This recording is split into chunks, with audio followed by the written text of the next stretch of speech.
50 milliards de francs CFA, c'est l'appui financier décaissé par la Banque ouest-africaine de développement au profit du Niger. Un prêt qui découle d'une convention signée le 13 juin à Lomé entre le président de la BOAD, Serge Ekwe, et le premier ministre nigérien Ali Mahaman Lamine. L'enjeu de cet accord, secourir la Sony Bank, la société nigérienne de banque qui fait face à un problème de liquidité.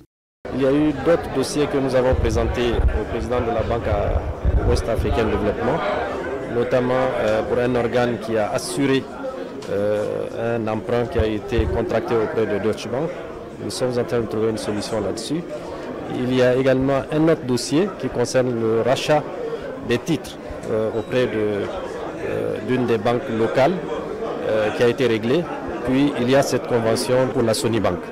Il s'agit véritablement d'une intervention de l'État du Niger pour empêcher que la première banque nigérienne s'enlise. Au-delà de Sony Bank, c'est avant tout la stabilité du secteur bancaire nigérien qui est en jeu.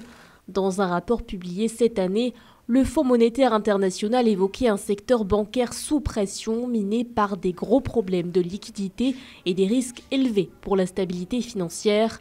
Sur 14 banques, 4 ne respectent pas le ratio de liquidité minimale exigé au niveau régional, toujours selon la même source.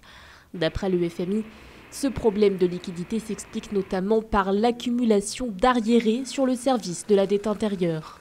C'est une forme d'accord tripartite, voire quadripartite, puisqu'il y a la République du Niger, il y a Sony Bank, il y a la Banque ouest-africaine de développement et bien évidemment sous l'œil de notre régulateur. Donc voilà, c'est cet accord que nous venons de signer. Il s'agit donc d'une part de renforcer Sony Bank, d'autre part d'injecter de la liquidité et de permettre à Sony Bank de se désendetter avec le soutien naturellement de la République du Niger et de son Premier ministre. Malgré les difficultés du secteur bancaire, le pays affiche parallèlement une croissance forte, estimée cette année à 7,9% selon le Fonds monétaire international.